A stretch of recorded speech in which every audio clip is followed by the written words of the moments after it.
Danielle Walton is here with us this morning. She is our fashion expert and fashion editor over at Live Lux magazine. Yes. And we've been talking, we've been wearing this dress throughout the show, and we already went to work with it. Then we went out with our friends with it at, in evening time. Yeah, and now this is a weekend look. This is more of I'm going to lunch, I'm hanging out with the girls. Okay. And I did this, I paired the dress that we got from JCPenney in the Cortland Center Mall, I paired it with a striped shirt.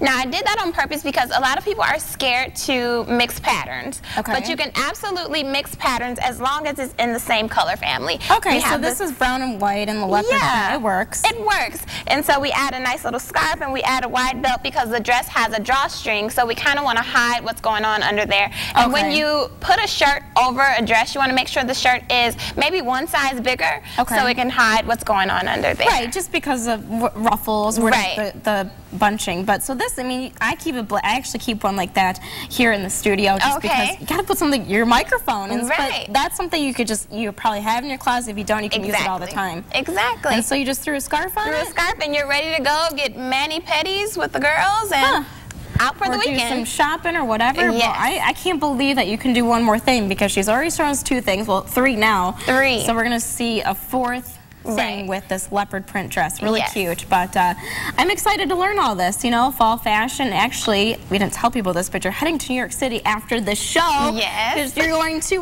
fall fashion. What is it called? New York Fashion Week. New York Fashion Week. Well, all right. Well, we'll check back in with her next week to learn about more of that too. But